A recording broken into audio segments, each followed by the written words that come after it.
Chers amis, après avoir célébré tout au long de l'année liturgique les différents mystères de la vie de Jésus depuis sa nativité à Bethléem jusqu'à son baptême, sa vie cachée à Nazareth, sa vie publique sur le chemin de Palestine, puis la montée à Jérusalem, sa passion, sa mort, sa résurrection, son ascension, nous célébrons aujourd'hui la source et la fin de son incarnation. En ce dimanche, en fêtant la Sainte Trinité, nous ne fêtons pas un événement de salut, mais nous fêtons Dieu lui-même dans ce qu'il est au plus profond de lui-même, un Dieu unique qui existe en trois personnes distinctes, le Père, le Fils et le Saint-Esprit. Le mystère trinitaire d'un Dieu unique en trois personnes est la vérité de foi. Les repères dogmatiques qui nous permettent d'interpréter notre vécu de manière juste et de comprendre la profondeur de l'histoire humaine. Cela est vrai de multiples manières, mais un lieu privilégié pour creuser cette affirmation et l'expérience de la famille, comme le pape François l'a développé dans son exhortation apostolique La joie de l'amour, Amoris Laetitia. Le Dieu Trinité est communion de l'amour, et la famille est son reflet vivant. Notre Dieu, dans son mystère le plus intime, n'est pas une solitude, mais une famille, puisqu'il porte en lui-même la paternité, la filiation et l'essence de la famille qui est l'amour. Cet amour dans la famille divine est l'Esprit Saint. La famille, en effet, n'est pas étrangère à l'essence divine même. La famille est reflet du Dieu Trinité. Aussi, plus j'approfondis ma connaissance et émane du mystère de Dieu, plus je comprends à quelle vie est appelée ma famille.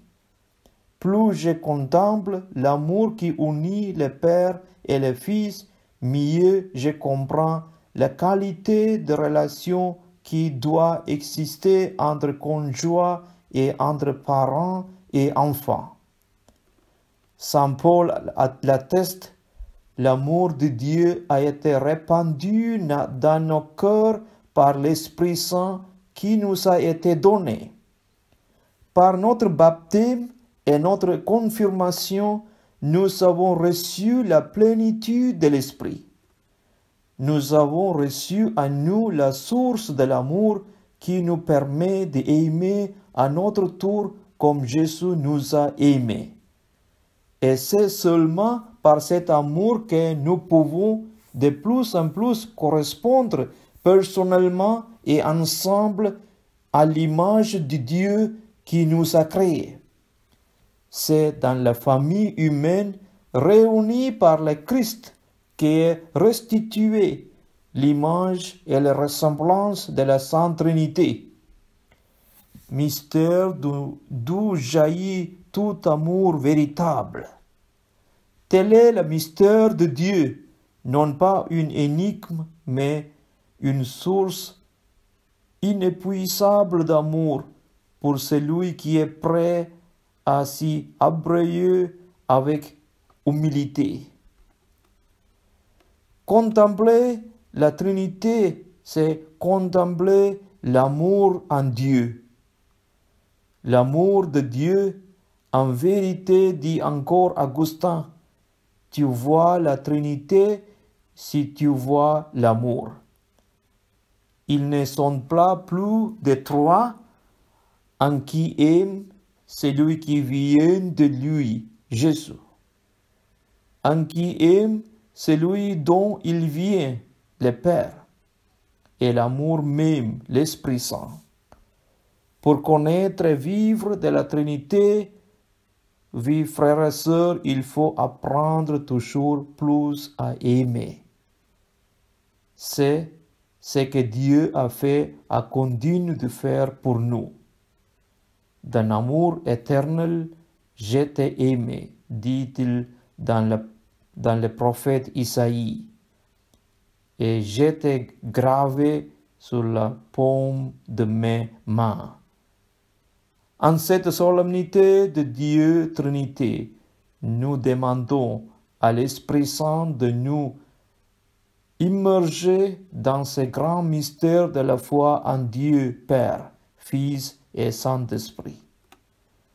Gloire au Père, et au Fils et au Saint-Esprit, comme il était au commencement, maintenant et toujours, pour les siècles des siècles. Amen. Le Seigneur est ma lumière et mon salut. De qui aurais-je craindre? Le Seigneur est le rempart de ma vie, devant qui tremblerait.